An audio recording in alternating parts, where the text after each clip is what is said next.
When launching a nonprofit organization, one of the biggest hurdles that slows people up as well as prevents people from getting started is the structuring phase. Within your structuring phase, a question that we always get is, Tim, what's the difference between the 1023-EZ and the 1023 long form, which is the 501c3 application? So in this video, I'm going to break down the key differences between the 1023-EZ application and the long form application, which one you should be applying for, as well as the process for both. Let's dive.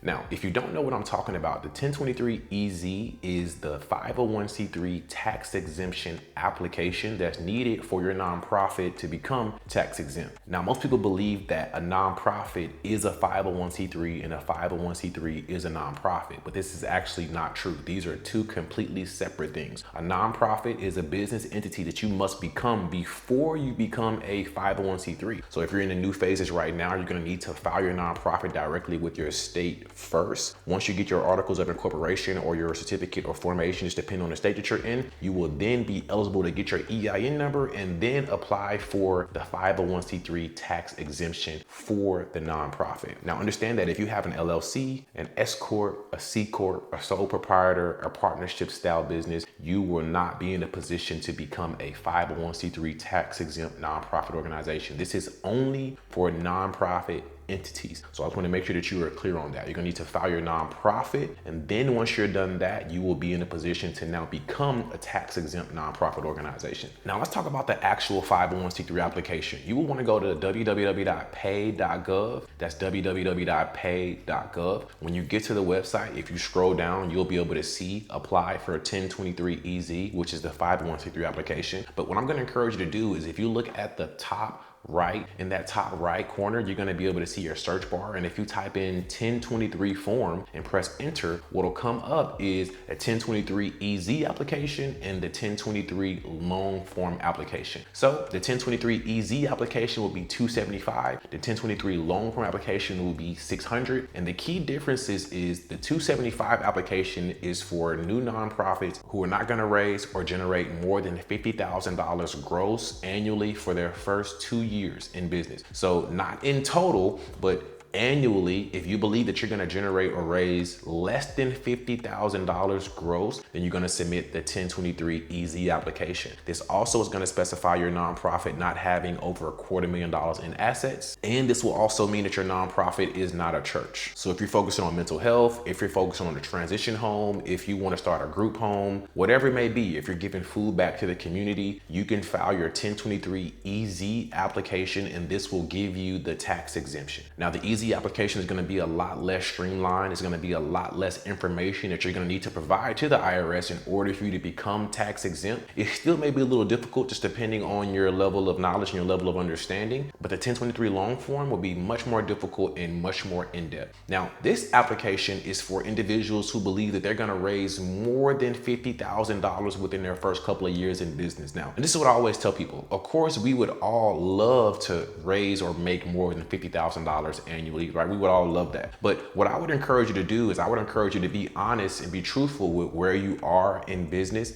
This is what I'll say. If you have no network, if you have no relationships, if you don't already have funders in place, and if you don't know for sure a way your nonprofit to generate revenue without getting a grant or without getting a sponsorship, I would go ahead and encourage you to file the 1023-EZ, because more than likely, it's going to take you a little bit of time to get in the position to actually start raising large amounts of money. Now, if you're someone that has a strong network, if you know for sure you already have funders in position, you already have some relationships with grant makers and they've already promised you just get your nonprofit started and we'll get you the grant. If you have sponsorships, if you already have funds in place, if you already have a business model in place and you are pretty sure that you're going to raise more than $50,000 this year or next year, then you're the type of individual that wants to go ahead and file the long form application. Now with this long form application though, it is going to be a lot more in depth. You're going to need to provide a budget to the IRS, like showing them where your projections are. So when you get to that certain point in the application where you're going to need to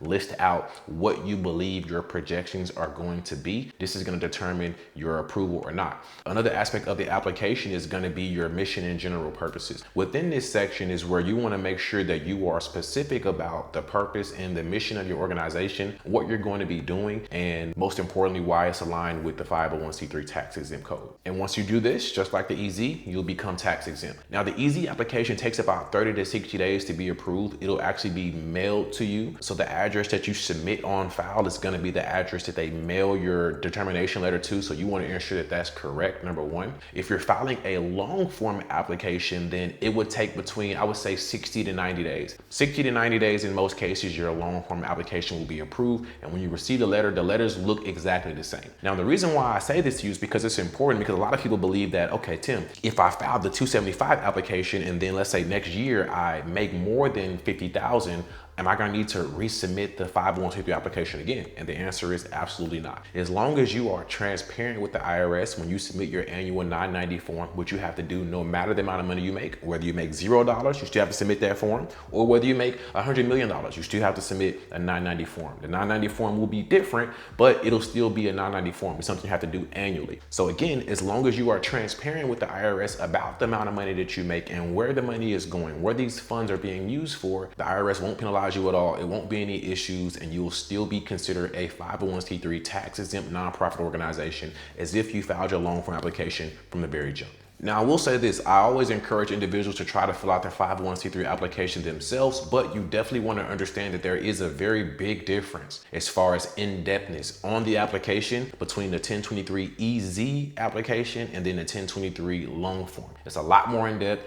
The EZ application may take you, if you know what you're doing, it may take you 15, 20 minutes to fill out. If you don't know what you're doing or kind of have an idea of what you're doing with the long form, it'll still take you about 45 minutes to an hour to complete in full because there's so much information for you to fill in. But with that being said, you also want to understand that the IRS is going to look a little bit more deeper into these long form applications than they do the short form, because there's a lot more information for them to inspect, and you're expecting to make a lot more money as an organization. They're just going to want to ensure that it's done correctly, which is why the approval period takes a little bit longer. So as of today, think about this. If you plan on becoming a nonprofit and filing your 501c3 tax exemption, ask yourself these questions.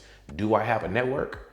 Do I have relationships? Do I already have funds lined up? Do I already have my programs and services in place? If not, more than likely, you won't be in a position to raise a large amount of money this year. So go ahead and file a 1023 EZ, save you some money, use the extra 325 to invest into your marketing to get more exposure. And again, if you end up making more than 50K, the IRS won't penalize you. But again, if you're someone that has these relationships, that has funders already in place, that has sponsorships already in place, that has grants already in place, and you know for sure you're gonna raise more than 50K, you wanna go ahead and submit that long form application, because if you get to that point where as soon as your 501c3 gets approved and then you immediately start raising capital, when you submit that form, the IRS is going to be able to see, well, okay, he got approved in April of 2025 to start receiving funds through an EZ application, but then by June, he had already raised more than 50,000. They're going to look at that and say, well, he was filing his exemption fraudulently because he knew he was going to raise more than 50,000, or she knew she was going to raise more than 50,000, but she went ahead and submitted the application anyway, right? So if that's you, submit the long form. But again, I don't want to be repetitive, but I just want to make sure you are clear. It is completely okay if you're just starting your nonprofit journey, you don't know what's going on, you don't know what you're doing, you have a big dream, but you're still not sure yet. It may take you some time to actually line it up. It's no problem for you to file the short form application. So look, I hope this was informative. I just want to make this quick video for you. We literally get asked this question every day. So I just said, hey, let's make a piece of content and put it out to the world. If you just get started in your nonprofit journey, but you need a team of people to get this done for you, myself and my team, we will file your nonprofit directly with your state, create your policies, your procedures, your bylaws, get your EIN number, file your 501c3, short form or long form, create your website. We do the whole nine. You can click the description below and check it out for yourself. Look at all the testimonials and see that we're getting hundreds and thousands actually of nonprofits approved all over the country, and we would love to serve you. But until next time, I'm signing off. And as I always say, I believe in you. I respect you. I admire you for being along this journey. Keep pushing yourself. Keep getting better. Your life can get better because you can get better. Don't stop. Keep going. We'll see you soon. Peace.